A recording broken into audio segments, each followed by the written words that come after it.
Hi, David.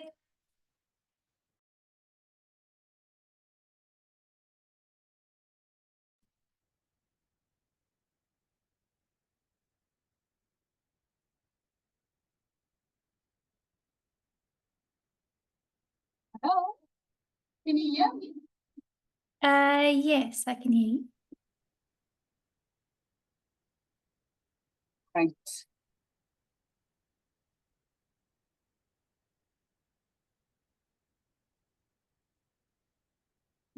Am I coming up as David Britton? Yes. Did you perhaps click on his link by accident in the It's email? very possible.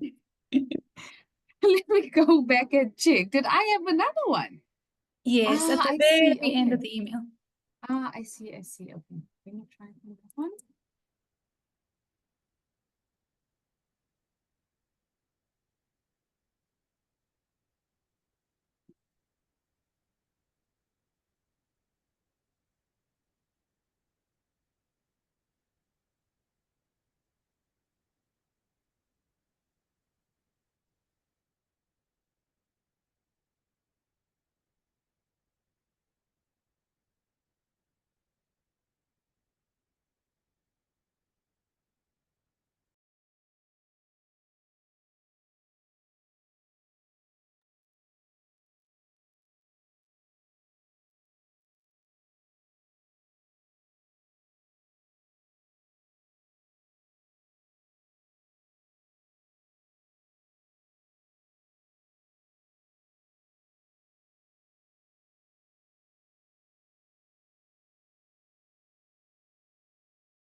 Hi, Candace. There, I can see you now.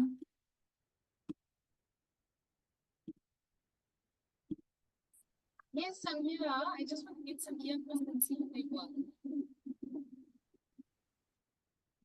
Sorry, the sound's a bit bad. Struggle to hear you.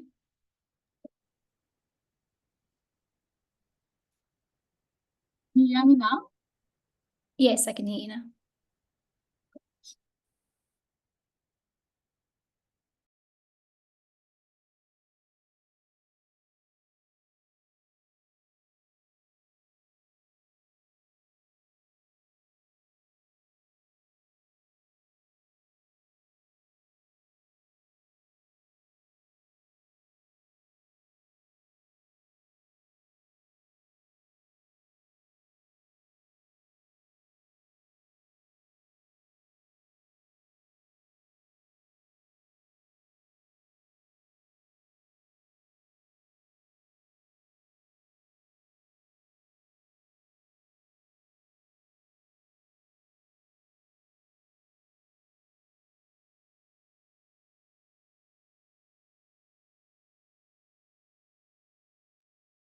Hi, David.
Good afternoon, everybody.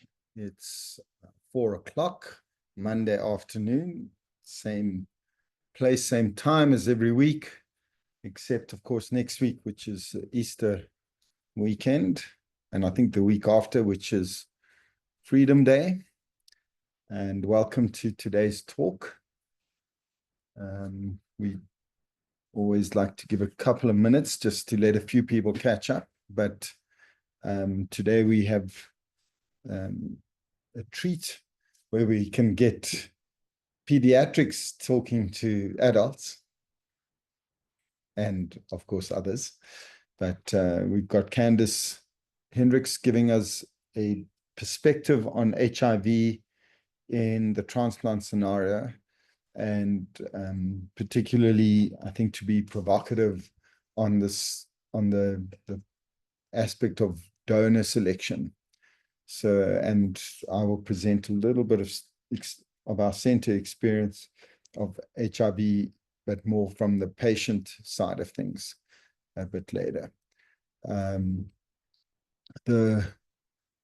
HIV has sort of become so much part of our landscape that we almost don't, we don't even really pay perhaps as much attention to it as we should. Let it be overshadowed by other conditions. But one needs to remember that HIV, even when it's treated, is a pro-inflammatory condition. It's a prothrombotic condition. It's a risk factor for malignancy, besides the immunological, the autoimmune and the immune deficiency syndrome for which it is initially characterized. So I think we've nearly ready. Candice, do you want to share the talk? And whilst I just introduce you, Candice is well known to everybody. You're muted, I think. I don't hear you. Want to say something? Hello, can you hear me? I can now. So Candice is well known to us all a pediatric hematologist with a passion for South Africa and Africa, for building our infrastructure and our protocols, and provocative about where we and how we get access to resources to treat our hematology patients, and of course, particularly pediatrics. She's fairly recently back from Italy, where she spent a very long winter. I think she didn't realize winters could be so deep and so long, in Milan at the pediatric transplant center there, and is currently working on a number of projects, in particular the Cell and Gene Therapy Working Party in South Africa. So I think without too much hana, as we like to say here north of Pretoria, in the north of the Yixke, let's start with the talk. Candice, would you like to proceed? Thank you so much for the lovely introduction, David. David and I know each other well and come a long way. And it's really a big pleasure for me to be here today and speak on a topic very close to my heart. It's going to be a nice talk to really stimulate discussion around this, and I'll be presenting some of my PhD data. David will be presenting some clinical data, and we'll end off with just a discussion to say where to from here, since as the clinicians that deal the most with HIV in the world, we really have to come up with a strategy with how we will try and determine whether we will include HIV-infected donors in our repertoire of donors. So, right, let me start. Can everybody see my screen? David, perhaps you should say, can you see it? I see it. I see it well. Great. Okay, so this is really not news to anybody. We are an HIV endemic country. We have more than 8 million people living with HIV. And we know in the context of bone marrow transplantation, we don't have nearly enough donors. And what will we do now that our bone marrow registries are increasing the number of donors on our local registries? We are bound to come to a situation where the donor is found to be HIV positive. And what are we going to do in that situation? We have to be prepared. Should we choose, or should we at least bring it forth to the patient and say, well, this is the situation, you choose. What are we going to do? Oh, not moving. Why is it not moving? Okay. So on the basis of this, we wrote a paper about 2 years ago or so, really advocating that in the South African setting, because we are HIV endemic, should we not be considering HIV-infected donors, obviously well-fit, virologically controlled, and in addition to that, umbilical cord blood that is HIV exposed but uninfected, but I'll speak a little bit more about that later. So really, the basis of our discussion has to be on top of what has been done in the solid organ transplantation field, which is a lot. So we are probably where they were maybe 10, 15 years ago. And if you look at the literature, they first started transplanting HIV-infected solid organ recipients from negative donors. And really what they showed is that the outcomes were quite good. So in liver transplants, 3-year patient and graft survival was slightly reduced as compared to donor-negative, recipient-negative transplants. But in end-stage liver disease patients with a very high end-stage liver disease score, people living with HIV actually had a survival benefit. Kidney transplants, similar outcomes. Heart transplants, similar survival, except slightly higher rejection rates in heart transplant recipients that were HIV positive. Then they started advocating for the fact that, there are so few donors out there. If the recipient is HIV infected, why not consider HIV positive donors to these positive recipients. And of course, we were the ones that started this in South Africa because we have all the HIV in the world. So it's very, very exciting that all the literature in this field actually was from South African surgeons that really drove forward this idea in the rest of the world. So if we look at liver transplant, a donor positive to recipient positive, there certainly was a high rate of cancer and infections, but graft survival was not affected. Kidney transplants, there was no increased mortality, but there were slightly higher rates of graft rejection, and I couldn't find any reports on heart and lung transplants. And then also, very excitingly, the only ever donor positive to recipient negative solid organ transplant that has been undertaken in the world, to our knowledge, that's been reported, was in South Africa at Wits Ronald Gordon Medical Center, where a mom who was living with HIV gave a partial part of her liver to her HIV negative child. And they wrote follow-up reports because the difficulty in this setting is how do you actually, subsequent to that, prove that the patient is HIV negative or positive, so it's almost impossible to determine. So the patient is still alive and still receiving ARVs. And we must bear in mind in this situation, this saved the patient's life at the cost of potential lifelong antiretroviral therapy. And this is really the basis of our discussion. So what is there in the space of HIV in the context of hematopoietic stem cell transplantation? We know presently all over the world, HIV in a donor is a complete exclusion criteria. There is no other country in the world that would consider this except our country, because we have all the HIV, the rest of the world is not HIV endemic. So we have more patients living with HIV, and as a consequence of that, we will have many more donors living with HIV. At the point of signing up as a donor, not a single donor would sign up knowing that they are HIV infected. So we know that that is not really the scenario, but you may be called to be a donor in 10 or 15 years.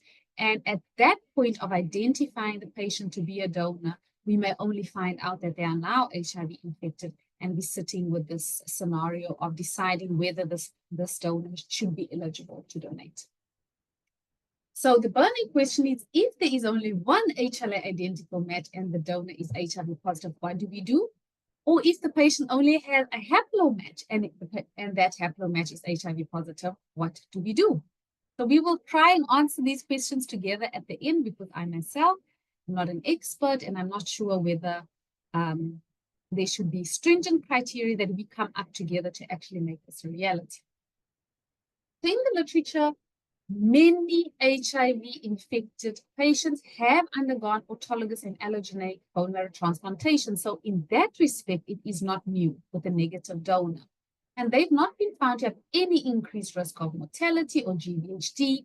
They have normal engraftment. They have slightly higher rates of infection in the allogeneic setting.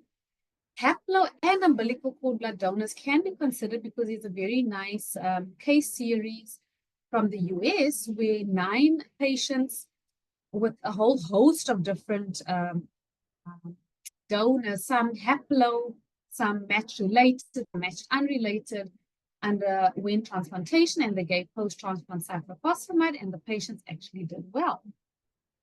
The immune reconstitution will also be something that we will have to document. In the limited case series that are available in the literature, they have similar CD4 T cell recovery, but increased CD8, and why we don't really know. In other case series, there was delayed immune reconstitution, but really the data, the paucity is substantial. So these are really 4 or 5 patients that we are talking about. The other very interesting topic that we need to talk about is we've all heard of the 3 patients that were cured of their malignancies and HIV at the same time, because the donors at the same time that were HLA identical to the patient were also CCR5 null homozygous donors, which means they did not have the CCR5 receptor, which R5 tropic viruses use to actually bind and then enter the target cell. But unfortunately, in our setting, the prevalence of CCR5 null donors is far lower than in the European setting. So I don't think that, I mean, perhaps we should decide whether we should test for it and see whether we can get the same results or what the actual prevalence is in our population. But at the moment, from the international literature, it certainly is lower than in those of European descent. Okay, so if we look at donor positive to recipient negative or donor positive to recipient positive hematopoietic stem cell transplantation, there are absolutely no reports in the literature, but there are a few cases that we will discuss later from ACT. What can we assume, though, from the situation where HIV-infected patients were transplanted from negative donors? Okay, ARVs and immune suppressants in the donor should be well tolerated because HIV-infected individuals are being transplanted, they are continuing their ARVs, and they are continuing their immune suppression. So that really shouldn't be an issue. Engraftment shouldn't be affected. Increased infections must be anticipated just because we don't know. This has never been done. And the recovery of T-sets must be monitored very well. What we really don't know is, should we try and decrease the possibility of infecting the recipient with HIV by depleting T cells either ex vivo or in vivo? Will it make a difference? Should CD34 selection be undertaken to try and reduce the CD4 T cell count? And then the question that's very important to answer is, are CD34 positive hematopoietic stem cell progenitor cells actually HIV infected? And this is the big question. Do they harbor latent infection? So even if you are able to CD34 select and remove the CD4 T cells, is there still a risk of actually giving the recipient HIV? Well, the jury is out. I'm not sure of the latest literature. I see Candice Hertzega is on. She might know more about this, still completing her PhD in this field. But we know that latent infection is HIV that integrates into the host genome, but then makes it undetectable, right? So those cells are not dividing, so we are unable to detect it. And really, there isn't sufficient time to go into the literature on this, but because these stem cells do express HIV co-receptor CCR5 and CXCR4, the evidence is not clear. Some say yes, they do infect, some say they don't. So it's not 100%. I also see my supervisor, Prof. Pepper, is on. So if there's latest literature, and I may have missed it, that makes this a bit clearer that indeed it is active, then I would ask him to please comment at the end. So the management of ARVs. Okay, so now, especially if you are having a HIV negative patient that is transplanted from an HIV positive donor, what should we do in terms of ARVs? Should we continue the donor ARV regimen? Should we commence TLD, which is actually the fixed drug combination tablet that's first line in South Africa? Should we give Maraviroc, which is a very potent CCR5 antagonist? We don't know. We would need to discuss. If it is a positive donor to a positive patient, perhaps we should just continue the donor regimen since the donor would be virologically suppressed using that regimen. Or should we start a different regimen in the recipient? What the literature does show is if there's oral intolerance, which we know comes frequently in transplanted patients, either from GVHD or engraftment syndrome, whatever the case may be, we can give enfuvirtide, which is an HIV entry inhibitor that can be used intravenously until the patient can be recommenced on oral treatment. But what is very clear in the literature is that there should be absolutely no period where the patient is not on any ARVs. Okay, so now that we've spoken about that, those were persons living with HIV being considered as donors, or HIV-infected patients being considered as recipients from HIV-positive donors. But I think it's also worth talking about umbilical cord blood. In the South African setting, we presently do not have a public umbilical cord blood bank, although we have advocated for it. And it's probably very necessary in South Africa.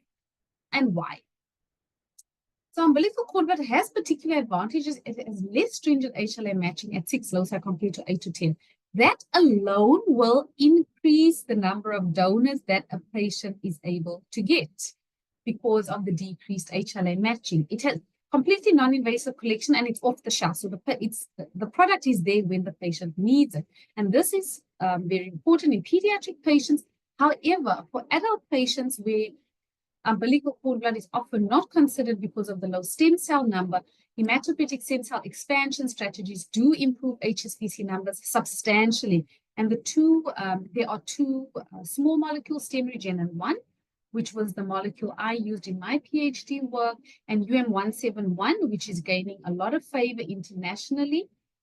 And actually, one study showed that the use of this molecule, UM171, increased donor access in African Americans from 50% to 78%, which means they may not have an 8 out of 8 or 10 out of 10 match, but the minute you drop that down to 6, you actually increase the number of patients that can benefit from a transplant donor substantially. And this is the reason why we think it should still be considered, particularly since it will be many years before our donor numbers actually meet the demand in South Africa, and we need to think outside of the box to try and bridge that gap in the interim. But in South Africa in particular, apart from the low cell number that is sort of a global disadvantage of umbilical cord blood, we have a very high prevalence of HIV in pregnant women, about 30 to 40%. And with that, we have a very low mother-to-child transmission rate of less than 2%, which I think is just one of the major wins in South African ARV rollout. So the vast majority of these umbilical cord blood samples would be HIV negative. All right, so it is different from an HIV-infected living donor giving stem cells, where we know, I mean, you can go give all the mononuclear cells, we are going to give HIV-infected CD4 cells. But in this case, actually, the chances of transmitting HIV to the recipient are much, much lower than in that case. Okay, so this is the paper that we published on establishing a public cord blood inventory in South Africa, which we think will still be of value, with the first author being Ichvolyum. Okay, so aside from the hematopoietic stem progenitor cells, the HIV-exposed uninfected infant actually has a lot of the problems. So they are HIV negative, but they are not the same like HIV unexposed negative babies. They have hematological abnormalities, they have growth impairment, they have neurodevelopmental delay, they have immune dysfunction. Whether this is a function of the hematopoietic stem cell being affected, or whether it's peripheral effects from the maternal cytokine milieu or the antiretrovirals that the mom is taking, is really not always very clear. And we must also say that in the last 2 years, TLD has now become outright the winner as a first-line ARV treatment. And in particular, AZT, which is our old zidovudine antiretroviral, had major effects on the hematopoietic profile of mothers and their HIV-exposed infants. But in the new era, it would now be important to say, are we still seeing these same abnormalities in the HIV-exposed infant going forward? And there is no literature in that regard. So what is actual risk of contracting HIV from an HIV-exposed umbilical cord blood unit? Okay, we know every single baby is being tested with the birth HIV PCR in South Africa, which is very specific in detecting in utero infection with a high sensitivity and specificity. But if the moms have been on ARVs for a long time and there's a very low viral load, there is the chance that infection may be missed by that PCR. If there is a positive test, then there are follow-up tests. A gene expert should be done as a follow-up test to try and improve the positive predictive value, because you can also get false positives. But if it's negative, you can get you must further validate it by testing the umbilical cord blood HIV RNA with the gene expert assay as well, which is what we did in my PhD. So if these tests are negative, the confidence of negativity is high but not absolute. So what do we do then? Should we wait? So the one school of thought is that, well, I mean, if it's negative, it's negative. There really shouldn't be an issue. The other thing is, should we follow up the patient from whom the HIV, the umbilical cord blood was taken for a year and see if they seroconvert? But the problem with that issue is that, remember, the patient may still be exposed to the mother's breast milk and all sorts of things after delivery. And this is a static time point at birth. So whether the patient becomes the HIV exposed but uninfected child becomes positive after 1 year, we are really not sure what that means for the unit that was banked at birth. Because really the only infection that matters with the at birth sample, particularly in a cesarean section setup, is in utero infection, right? So for my research, we included moms undergoing extra cesarean section, right? On ARVs, biologically suppressed, the birth infant PCR was negative, and umbilical cord blood samples were HIV negative. The umbilical cord blood was stored at 4 degrees and processed within 24 hours. Okay, so this is a crazy science slide. You don't need to understand it except to know that we extracted the hematopoietic stem cell at very high purity using magnetic isolation. So we had a purity of more than 95% before plating. We compared HIV unexposed cord blood stem cells to HIV exposed uninfected cord blood stem cells. The first experiment we did was to expand them with or without stem regenin 1, which was the one expansion molecule I was telling you about that have been used in early clinical trials. We did colony forming units to see if they make the same colonies. We also did immunophenotyping on those colonies to see if the types of colonies were the same. And we did RNA extraction and we did gene expression. Okay, so the results were actually quite interesting. So on this graph, the green graphs are the HIV unexposed samples, the pink and red graphs are the HIV exposed samples. So what we actually showed that they seem to be, this was not statistically significant, but they certainly, at the very least, the HIV exposed samples were expanding equal or better than the HIV unexposed samples. If you look at the gene expression analysis, we had 163 downregulated genes and 108 upregulated genes. But what is very important is what we do from here is we do pathway analysis to see if these genes actually impact any kind of signaling pathway, and we could not find any pathway that was affected with these genes. So technically the genes are up and down regulated, but they seem to have no actual impact on any pathway. Okay, this is also a crazy slide, but it's showing how we did the immunophenotyping, going from multipotent progenitors to lymphomyeloid progenitors and erythromyeloid progenitors, and try to separate the phenotype into these different little groups and to try and see whether there are differences between the HIV exposed and unexposed groups. Okay, so this is a Tisney plot. For those that don't know, every little dot is a cell, and you have on the left-hand side here, we have the groups of the cell populations as mentioned in the previous slide, and each color here represents one of these little subpopulations. Okay. So if we look at day 0, the red part here is obviously dominant on both the HIV unexposed and the HIV exposed, but it's the extended common myeloid progenitors, and they were statistically significantly lower in the HIV exposed samples. If you look at the day 7 samples, you see this little purple patch here and this little pink patch here that you actually, it's almost absent in the HIV unexposed group that is present in the HIV exposed group, right? So if we look at the table and what this actually means, those populations that were higher in the HIV exposed group were the lymphomyeloid progenitors. We call them 1 and 3. And what's interesting is that they were very brightly positive for CD49F. And even the CD90 and CD49F positive populations were higher in the HIV exposed group, particularly in the vehicle control. So what this means, we don't really know. That it certainly appears as though HIV exposure primes these hematopoietic stem cells to express more of the markers that we would deem the true stem cell markers, which are CD90 and CD49F. We then counted the colonies. So these are the graphs of the different colony types between HIV exposed and unexposed, and they were almost exactly the same between the two groups.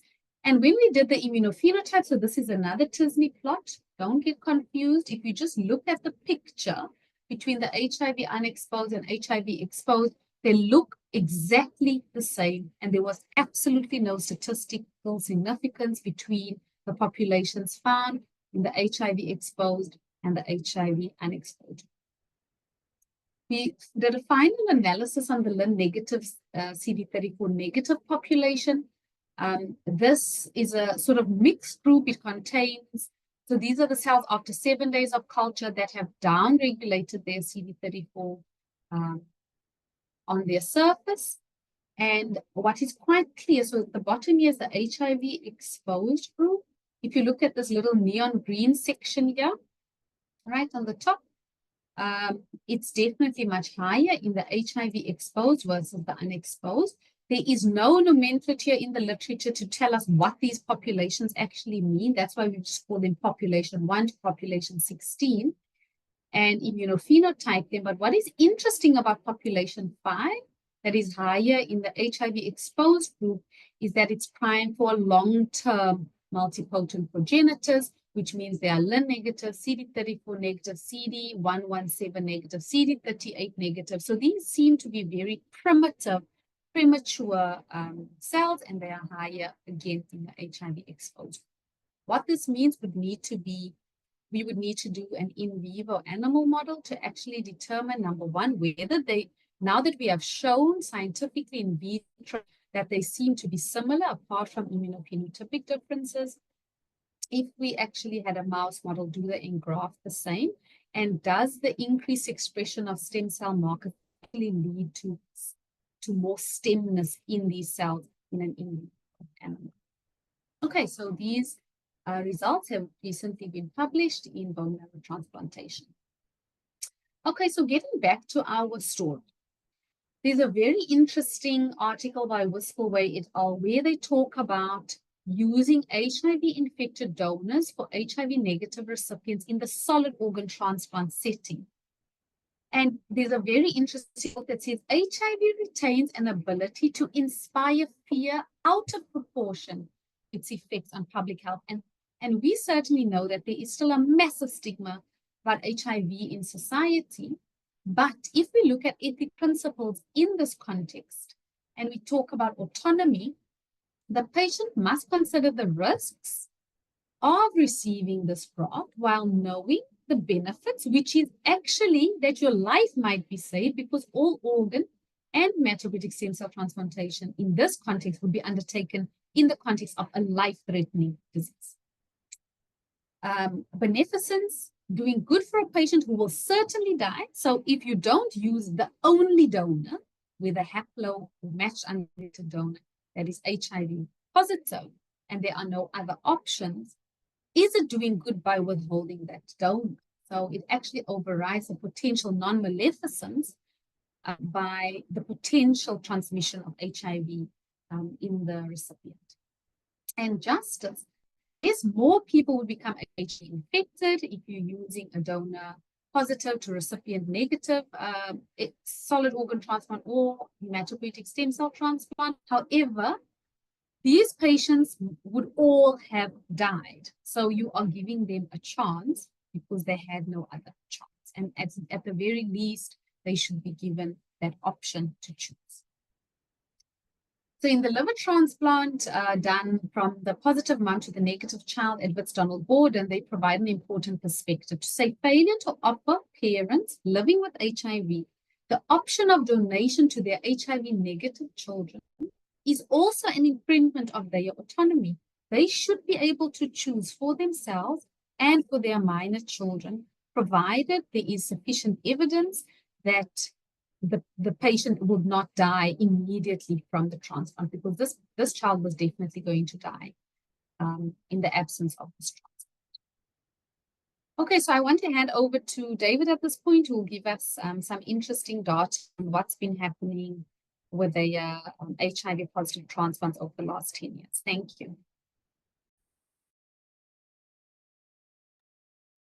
Thank you, Candice, and some very thought-provoking points made there, and I think we will, you know, have some very exciting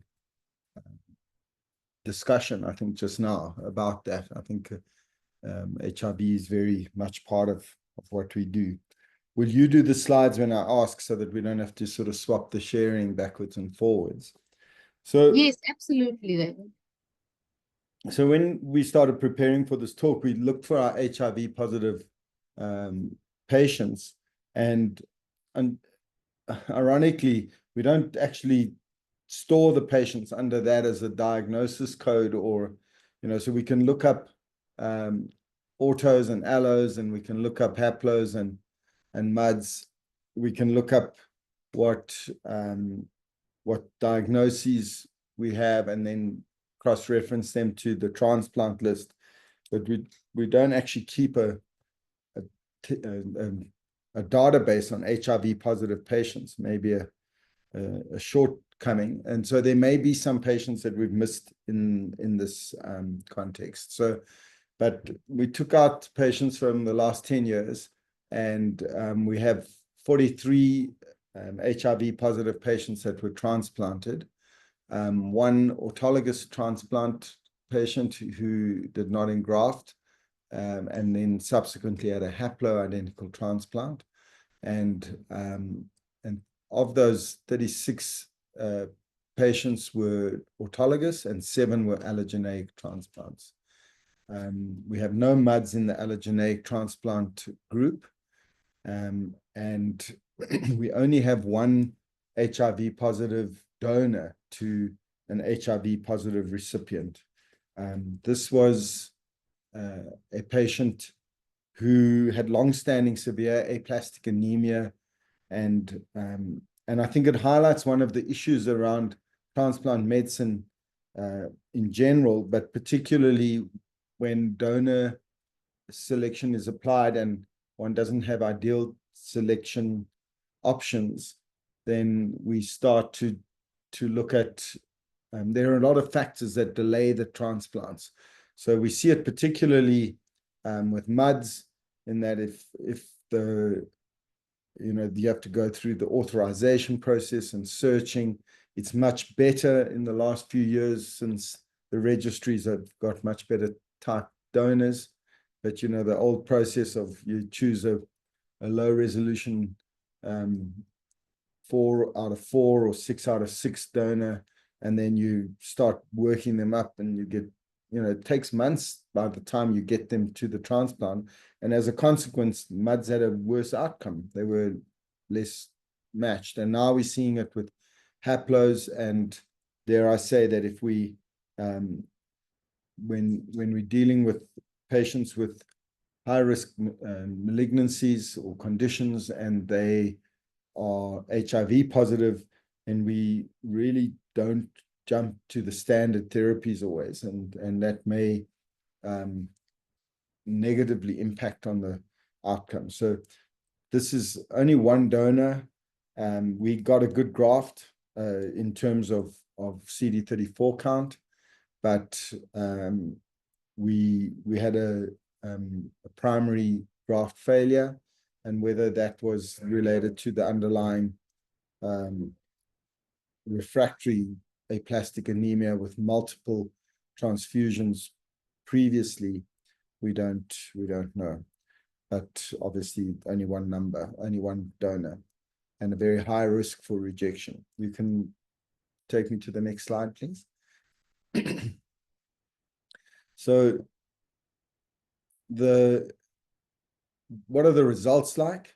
Well, if you look at the autologous, in the beginning, it looks okay. The 100-day mortality is not significantly worse, but as time goes on, these patients do have a worse outcome.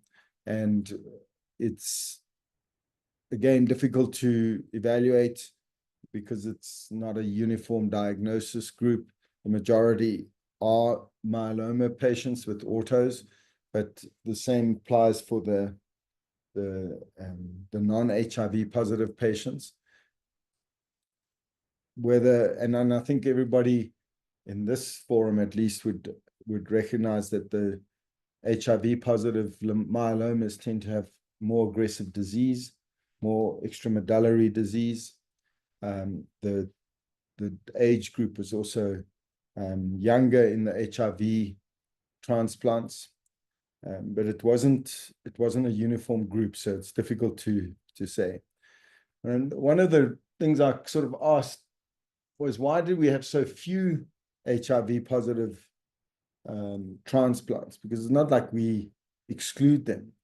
And I think one of the things, particularly with the lymphomas, is that the patients either go into remission and then do well and stay in remission if they initiate ARVs at the same time and do well, or those that relapse early or are primary refractory, we never get back into a good enough condition, good enough remission to transplant. So I think the number of patients that proceed to transplant is quite low. Next slide, please. And in the allo transplants, here the numbers are really small. At the day 100 mortality is significantly worse. And the overall survival rapidly tails off. As I've said, a very small number of patients, and in the long run, and only one of them still going strong. But as you'll see, the numbers are quite substantially worse. Next slide, please. We have this in a graph format, and you can see here that the autologous transplants in the first year do very well. Next slide, please. And there's quite a lot of overlap. But as we move out to with the allo transplants, you see it's substantially worse, although the confidence intervals are very wide, and it's very difficult to say. But again, next slide. And but as you go out, the autologous transplants still probably within the confidence limits, but probably a little bit worse. And if you look at it from a graph, next slide, the allos are substantially worse as we get out to past the 1 year mark. And the next one, autologous, it's worse, but it does seem to follow the same sort of trend. And then the allos, as you go out into time, they're very much worse. So next slide, please. So I think what we are experienced, as little as it is, which shows that transplanting HIV positive patients is feasible, that the same indications apply if you get them, if they have the high risk hematological malignancy, and they have suitable donors, one should proceed with that. And the same with the autologous, the indications are standard. The patients, in particular in the autologous setting, do reasonably well, and that there's no reason not to. Okay. Also, we have very good metrics to evaluate the quality of the graft. So even in the autologous transplants, we did have one patient who had a non-engraftment. He was a Hodgkin lymphoma patient, and he had had multiple lines of therapy. He got pretty sick with his autologous transplant, with viral reactivation, CMV reactivation. He had TB. Previously, he'd had radiation. So he failed engraftment, and then we did a haplo, and he engrafted with the haplo transplant, also a very stormy transplant with macrophage activating syndrome and microangiopathic hemolytic process. So he had a very stormy transplant. But we're seeing that you can harvest autologous stem cells from HIV positive patients that are adequate, that fulfill the criteria, the standard criteria for transplantation. And but with the allos, the results are poor, and I think there's a selection bias here. The one patient who did particularly well came to us early with his acute leukemia. We tested his brother, and as soon as he was in remission, we transplanted him. He actually had a very uneventful transplant and a very straightforward follow-up period. So we had no problem there. Besides the HIV positive donor to another patient, the other HIV positive patient, we had a number of, we had 36 other HIV positive donors, but they were autologous. So I think it shows that the collection of stem cells from HIV positive patients or people living with HIV is entirely feasible. And in people who haven't had chemotherapy before, in other words, healthy donors, there's no reason that we wouldn't be able to harvest them. And that's where I think we wanted to have the discussion, and Candice is going to highlight some of the ethical questions, but I just want to pose some of the points here. The first is that HIV has become a chronic, manageable condition that is main problem is now associated with side effects of the ARVs, the metabolic syndrome, are things that affect the survival, increased risk for cancer and immune-related problems is much lower than it used to be, particularly in patients who initiate ARVs earlier before there's been significant immune damage.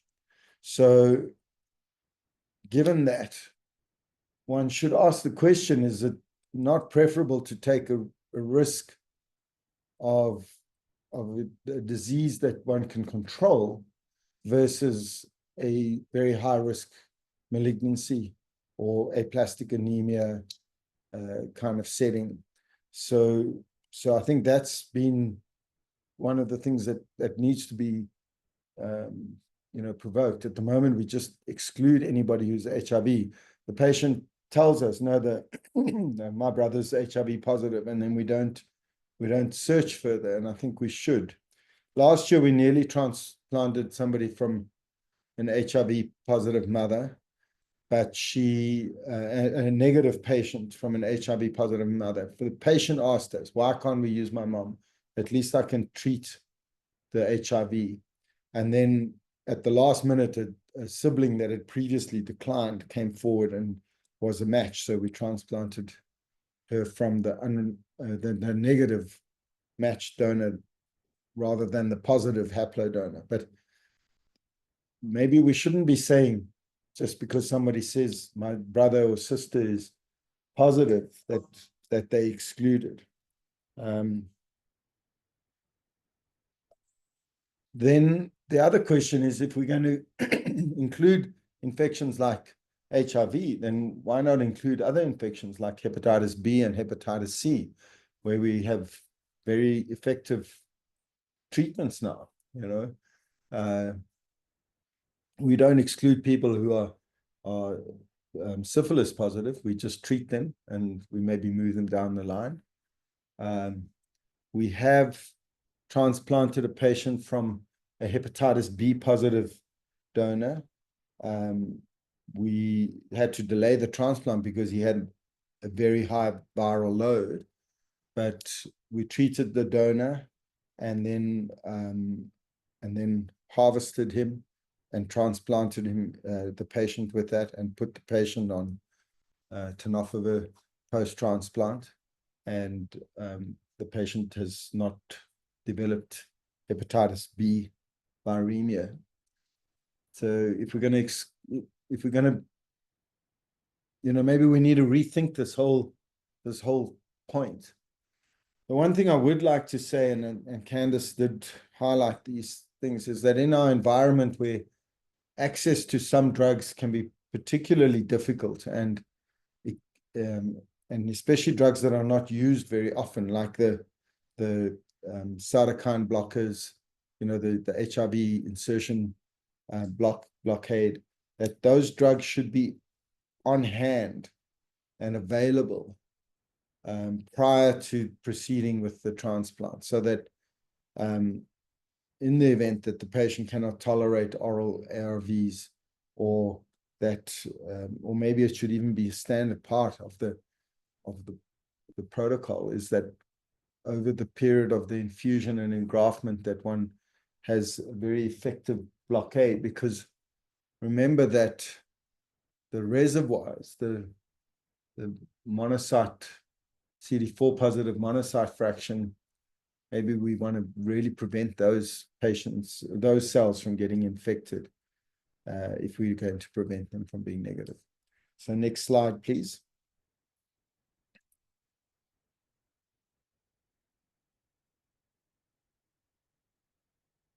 So here Candice asks the difficult questions, and I'm going to hand back to her. Thanks, David, for the interesting data, which I'm sure will generate a lot of discussion. I don't want to go through all of the questions because I think David has already mentioned the pertinent ones. What we are trying to ascertain is, what are the donor criteria and what are the recipient criteria? And this is directly from our Lancet paper. That would make us comfortable. Are we going to use the same criteria for adults and pediatrics? Will we only consider it in a particular type of patient or disease?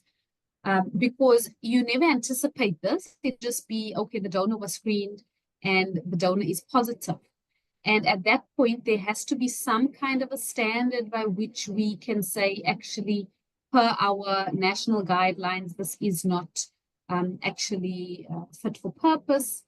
And should we add additional donor criteria? I would like to know from David after the talk, just in those HIV positive patients with the allo transplants, what was the cause of death? Did they die from complications related to the transplant itself? Was it related to something else? Maybe something they had preceding? Was it malignancies? What was it? And but I think, yeah, so this is this one, and then recipient criteria the same. So instead of going through every single question, I think it's just important to actually start the conversation about how we should go about this in the context of transplantations in South Africa. But what we have to know is we have to decide for the world. This is never going to be a consideration in the rest of the world unless we potentially pave the way, as was done with the solid organ transplantations. It was only once we did it that the rest of the world said, oh, okay, perhaps it's okay to do it. We have the most HIV, so we have to decide where we stand on this. And it is inevitable in an HIV endemic society, as we increase our donor numbers for our local patients, that we will start getting HIV infected donors. And what should we do from here? So over to you, David, and I think we can open the floor for discussion. So just to answer that question before we do that, I don't see any questions in the chat box yet, but please feel free to start putting them in. Just as I mentioned earlier, the problem with bone marrow transplantation as a kind of general rule is that when you don't have a great donor, then you tend to look for alternative therapy. So you tend to push the patient down the line, put them onto maintenance treatment, or you try immunosuppression, or and as a consequence, the patients that eventually do get to the transplant are patients who, in a further stage of disease, They have a higher risk of relapse. They have a higher risk of transplant-related mortality because they're higher risk patients. The numbers are too small, and that's why the confidence interval is so wide. But it's the same thing with haplotransplants, is that nowadays we get the typing quickly. We can very quickly see if the family or an unrelated donor is available. And we shouldn't be waiting 6-7 months, a year before we transplant patients. If they've got a good, clean indication for the transplant and there isn't an alternative donor, then we should proceed straight away with that haploidentical transplant. And now we have to ask the question, if somebody says, no, I don't want to test this donor or that donor in my family because they're HIV positive, and we can go ahead and do a MUD search. But if we come back and the MUD search takes a day or two, and we get the answer that there's no suitable MUD, or they're American and it's going to be 1.4 million rand for the donor, and then on a treatment option or insurance option that's not going to cover that, we don't have to lose time. We can say, well, I think we must test your positive siblings. And if you ask that question, what level of viral suppression is suitable? I mean, you do not want to transplant somebody who is not with a donor that's not virally suppressed and who's perhaps resistant. So you want somebody who's stably virally suppressed. In other words, the last 3 months, there are at least two evaluations, and maybe people that know more about HIV can chip in on that. But I would say you need to know that the donor is properly suppressed, and they must have no other complication related to the HIV. They must not be on active anti-tuberculosis therapy. They must not be have Epstein-Barr virus reactivation. They must not have cytomegalovirus reactivation. They must not have adeno. They must be, in good physical condition and well suppressed virally. But if that's the case, then we know that we can harvest those people. We know that we can get good enough cell doses. Then we can put that option to the patient as a choice. Would you rather run the risk of a treatable infection than run the risk or face the almost certainty of dying of your malignancy or your high-risk hematological condition? Let me broaden that aspect. There are many other questions about donors and donor availability, but one shouldn't wait, have the discussion. If they say, no, I'm not going to do that, there is a stigma attached. But at least make the decision early. Don't wait months and months. Don't wait till a second relapse, further worsening of the patient's general condition before you make the desperate call. Transplants that are done as desperate last measures give you poor results.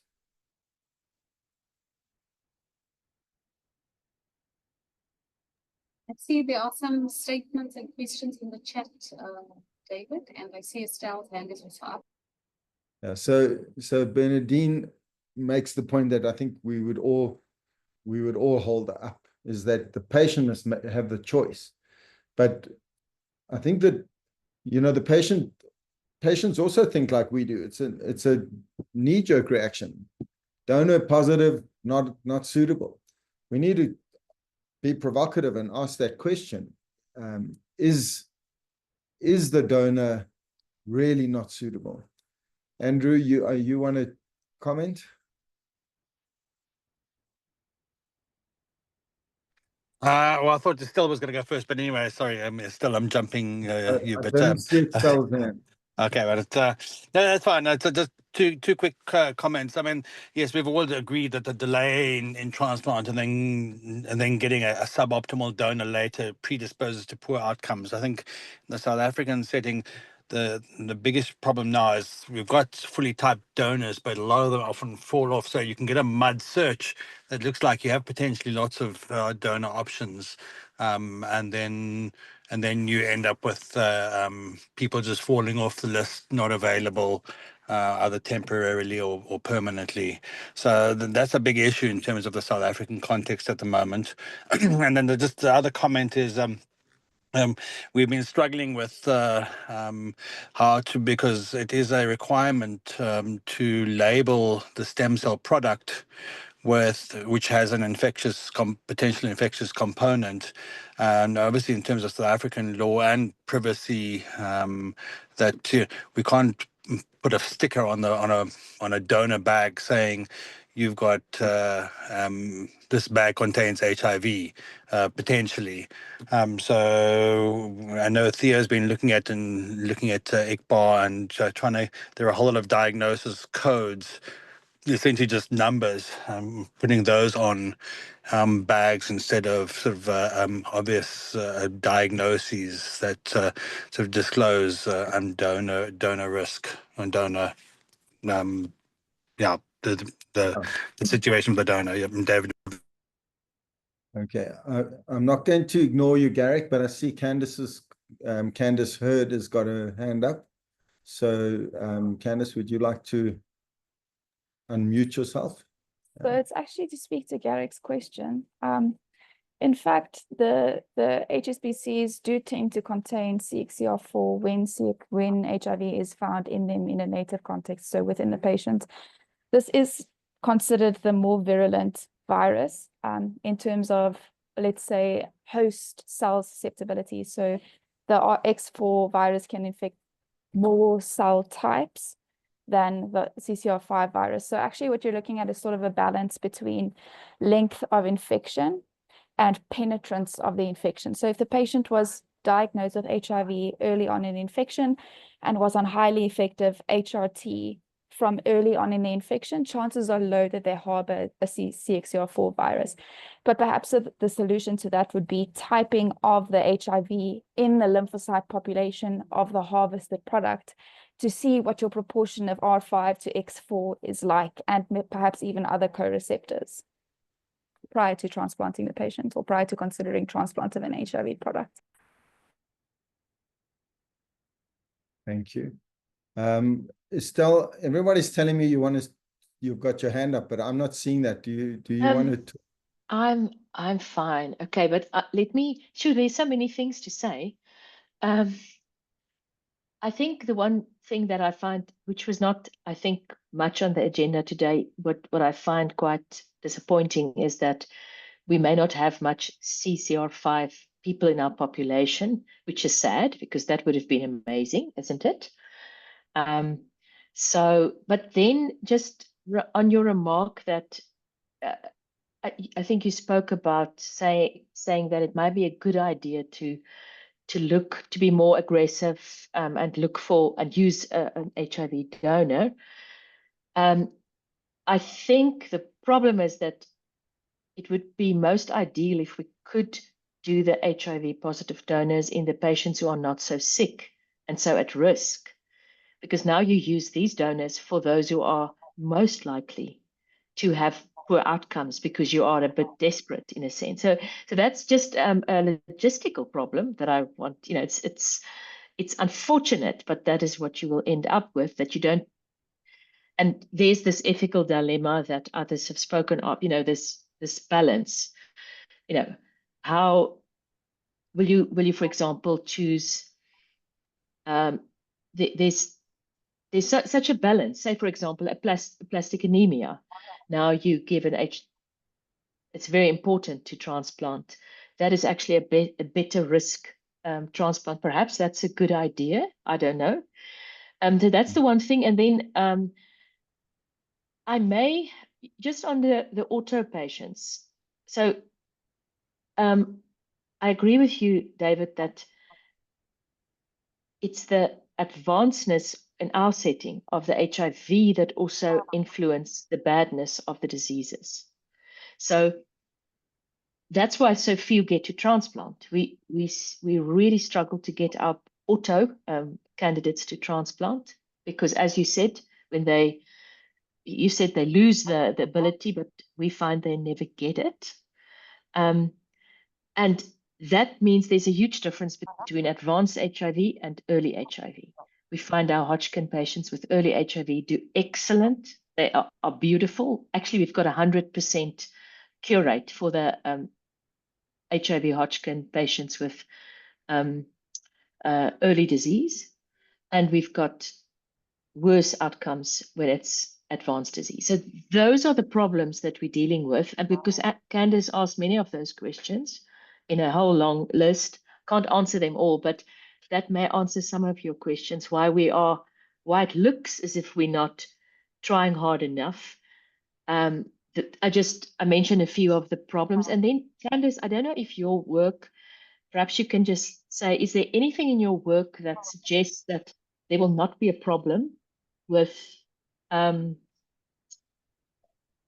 sort of the subpopulations for a transplant? It shouldn't, because I can't remember.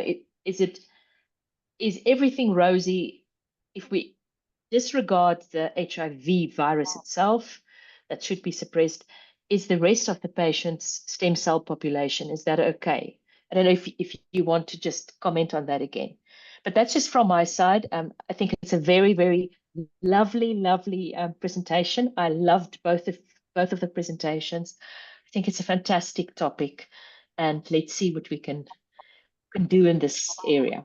So, thanks, Estelle.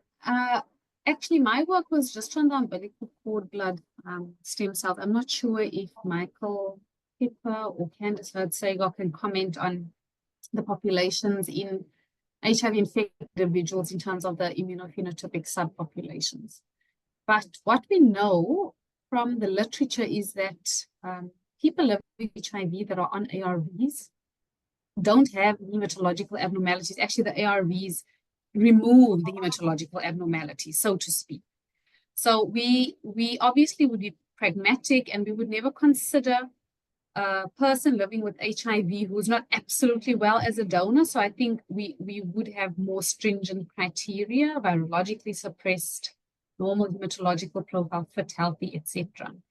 But looking at just listening to the conversation and what David is saying about what these HIV-infected patients look like, it seems like a very controversial thing to say that perhaps we can anticipate that if we use a HIV-positive donor for an HIV-positive patient, that the outcomes may not be good in the bone marrow transplant setting, and that we may get better outcomes if we use HIV-positive donors for HIV-negative patients, because we can start the ARVs up front. So we shouldn't have any viremia whatsoever, and certainly that's what they have shown with the HIV-positive liver transplant. I mean, the patient is still on ARVs and fine from that perspective, even though it's difficult to say whether he is HIV positive. But of course, it's difficult to say that now because, you know, people may feel more comfortable to use a HIV positive donor for a HIV positive patient because the HIV issue is not an issue per se. But if you look at the outcomes that David has presented, even from HIV negative donors to HIV positive patients, the outcomes are dismal. And that may be a function of many things, you know, the disease, the stage of disease. And it just seems to me based on that if the patient was HIV negative, that a positive donor may have less of an impact, because there isn't really any evidence that the hematopoietic stem cell function is affected, because unlike umbilical cord blood stem cells, where it's actually just a bag of cells, these are living humans that are well and have normal hematological profiles. So by nature of that and normal differential count, we can assume that their stem cells are working well. That's just my thinking. I just think, Candice, this may be a very good answer to our conversation about the lack of donors in aplastic anemia and siblings. So just Yeah, so Jacques also makes the point, I'm going to divert the conversation a little bit from the sort of technical CD4 reservoirs to Jacques makes the point something to think. that their impression is that their autologous transplants do just as well as their HIV positives as their negatives, but the usual problem that if the underlying disease is very far advanced, it has a negative impact on the outcome of the transplant. And I think that's something that's coming through in a lot of different ways. Just, you did mention it, and then Estelle mentioned it again, but maybe for clarity, we should just point out that the chemokine receptors that are associated with HIV resistance, either as long-term non-progressors in the heterozygote setting, or in the complete immunity in the homozygous setting, are largely a Caucasian phenomena. It's thought to be a mutation that's driven by tuberculosis and Yersinia, the plague, back a long time ago. And in African and Polynesian populations, Aboriginal populations, this is not nearly as well representative and is actually quite rare. And so HIV resistance or refractoriness in those populations is usually related to other immunological mechanisms rather than sort of a constitutive resistance to HIV infection. And so that is, as Estelle pointed out, very disappointing for the South African populations. I know Michael has done a lot of work on manipulating stem cells to make them, to mutate the chemokine receptors and to make them refractory to HIV infections. And that seems to be very important. Just to maybe go back a little bit on two other questions. The one was donor availability in the state sector. And again, both in the state and in the private sector, there are restrictions on using matched unrelated donors. Not all the insurances pay for them, and the state healthcare system doesn't pay for an unrelated donor. The transplant registries are now supporting those as a direct effect, but there are restrictions on if you don't have a matched related donor, how do you get the stem cells? And so this may well be an option, is that as far as I know, there's no restriction on using a matched related donor who's HIV positive from that perspective. And that may be another thing. And on the point of like the patient should have the choice, I think that again, it must be couched in the right way, is that these donors potentially are suitable in terms of their ability to provide enough stem cells and to cure the hematological condition. Just somebody else in the chat asked about something about the legalities, and I suppose, one would need to document very clearly the thought process and the choices and how these were made. It's not a controlled trial. It's not something that you can do a controlled trial on, but you can document and say, this person has disease A, B, or C, which is a standard indication for transplantation, and they do not have matched related, matched unrelated, and matched and haploidentical transplants that are HIV negative, but they do have a matched related donor who is HIV positive, who's virally controlled, and that the risk-benefit ratio is favorable in that situation. So I think that needs to be considered there. I don't know David, if can I just make a quick point before you continue? Because I was actually just busy asking Eva, and she sent me the CCR5 allele frequencies from their registry from last year, and just case in point is to show that the CCR5 allele frequencies amongst white people as donors is 10.5% versus 0.1% in African Black. The 100th of the incidence. Is that homozygote or is that heterozygote? It sounds like a heterozygote kind of number for white. Yes, yes, it's heterozygous. So if you look at homozygous, let me look now. Homozygous is low, 1.1. If you have the deletion with a wild type, it's 18.8% versus 0.2% in. So it's so heterozygous is extremely. So yeah, that's sort of I remember them in my hemophilia cohort many years ago, that the Caucasian population had around 14% heterozygote and around about 1 to 2% homozygote. And in that time we didn't have any data on non-Caucasian patients.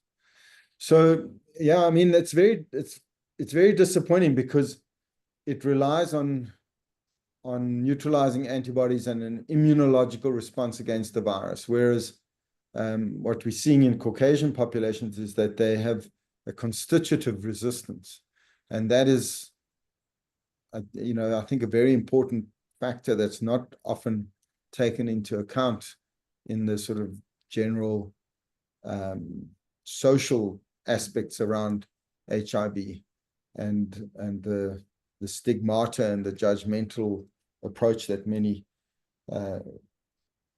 people have related to this condition and how it impacts on people. But HIV treatment has come a very long way, and there are very good treatments for it. And earlier implementation of ARVs results in a better preserved hemopoietic compartment and immunocompartment, and with much lower risk of all the problems associated with that. Are there any other questions or points?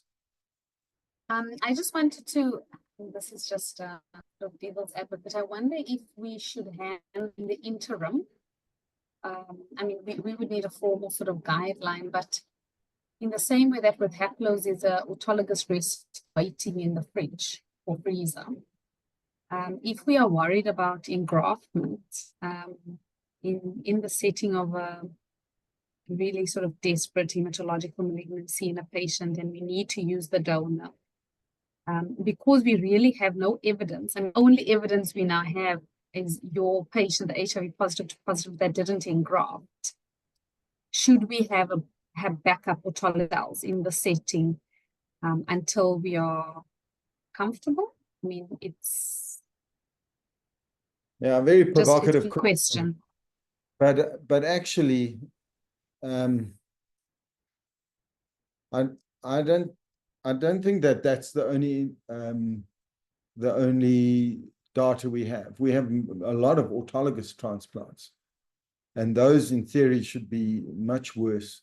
This patient didn't engraft had other reasons to explain that, and it sounds like many centers have got autologous experience with good results.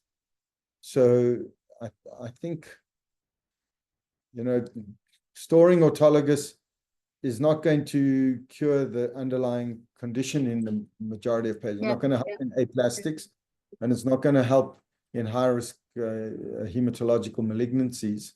So you're just kicking the can down the road a little bit, not really helping, and you're adding to the cost. It's very promising if HIV positive autologous transplants are working well.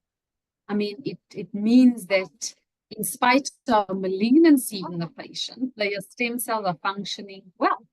So that may. So I think that's what I'm saying is that we have a lot of data on HIV positive donors. It's just all autologous, and that in a way means that those people have had chemotherapy as well as HIV. There's no reason to think that HIV positive chemotherapy naive donors will be worse. they almost certainly will be better.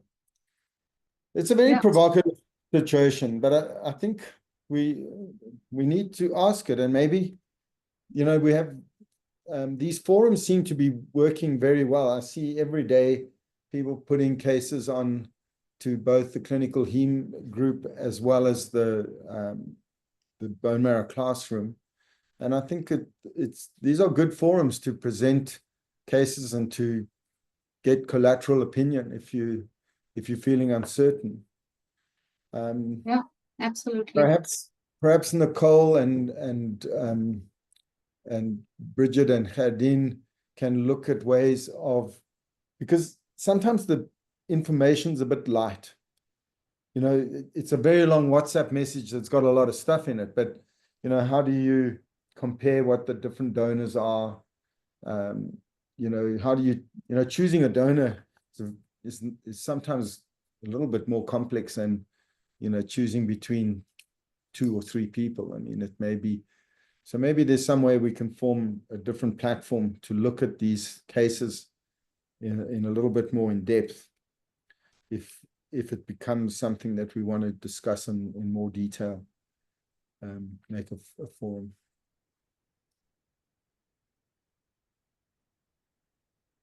Prof. Pepper, you haven't, you've been mentioned in dispatches a number of times in the conversation today. Would you like to add anything? I mean, you have a wealth of experience and history and cord banking and immunological therapies and understanding HIV. Would you like to add something? Thank you. First of all, thank you very much to Candice and to yourself. This is really, really important. And as you know, we've been working on an HIV cure for many years, trying to initially knock down CCR5 in hematopoietic stem cells. It's advanced a lot further than that. And there's very exciting data now coming out from AZN and also with these young children who were treated very, very early on, who've now become HIV negative. So there's lots of excitement and I think many opportunities on the horizon. But what you and Candice are proposing is, I think, definitely worth testing. We've got the work in solid organ transplants, which I think gives us a lot of credibility. There was a question earlier on about how HIV might affect hematopoiesis in people living with HIV. And we've just published a paper on the phenotypic characterization of bone marrow-derived hematopoietic cells, which I can try and share with you. I don't know if you can see that here. So this was the paper which we just published with Priyal Mistry as first author, as a student. And so the conclusion of the study is that there's a reduced number of lymphoid progenitors seen in people that are in the bone marrow of people that are HIV infected, which may contribute to impaired T cell production. So I don't know what sort of granularity you went to in your HIV positive patients, but one may want to consider this and just track the evolution of the different white cell populations, in particular the T cells, and adjust, if possible, if necessary, as you go along. But there's no question that you get many cytopenias in HIV, and even on those that were reasonably well controlled here, this is what we found. So I think there are things that one can look at, and certainly, you know, if you do decide to formalize this in some way, there's a lot of things that one can measure and improve the quality of life of these patients. But to you and to everyone else working in this, definitely worth pursuing. And thank you for all the time and effort and energy you put into this. And needless to say, Candice was the ideal PhD student, so I was very lucky to be able to supervise her. Well done. Yeah. Thank you very much, and thank you for that input on the side. It actually sounds like we might have enough patients to make a decent article here if you take perhaps all the autos, probably not so much on the allos, because and I think there are some important lessons to take from the autos, not least of which is that they are reasonable, that HIV positive people are reasonable donors. So maybe something to look at. All right, so I think with that in mind, we're getting close. We've made our CPD timing. I see people are starting to filter off. It's time I to see head home. Johnny Mashlango asked a question that Oh, I I'm can't sorry. really answer. It's David and Candice, please comment on the prospect of gene therapy for HIV and malignancies. I think you would be superior to us on that, Prof. Mashlangu, but watch this space. Can I say that? Because I think there is hope in this realm, and maybe in the next few months we'll be able to say more. Well, perhaps that is a very provocative point, and it has been done, as Johnny I'm sure knows, is that there was a Chinese scientist who did germline editing of a couple of embryos to give a family of two HIV positive parents two children who were HIV negative and HIV resistant, where he mutated their chemokine receptors. And he was very harshly censored for that because germline editing is considered taboo at the moment, mostly related to I think a fear of letting the genie out of the bottle, and a whole lot of other social and ethical concerns about sort of distributive justice is probably the best way to use one of Michael's favorite words. So, but it has been done. And of course, a lot of Michael's work has been on somatic gene mutation for chemokine resistance and to treat patients living with AIDS. It's quite hard to justify the cost of gene therapy when there's such relatively cheap and very effective antiretroviral therapy. So I think we know that it's possible. We know it's been done. We know that there's a lot of work being done in the field. And, well, watch the space, as you said. So, and there was one last point. I think it was Garrick. Yeah, so thanks very much, everybody. And we can, let's move forward as we are. Very good attendance tonight, and much appreciated the platform using Blood SA. Just remember that there's no talk next week or the week after. Bone marrow transplant classroom is on Wednesday, case presentation by Andrew, and no talk the week after. So we'll see some of you again, hopefully on Wednesday. Good night. Thank you, everyone. Thank you, everyone. much. Thanks, David. Everyone. Thanks, Candice.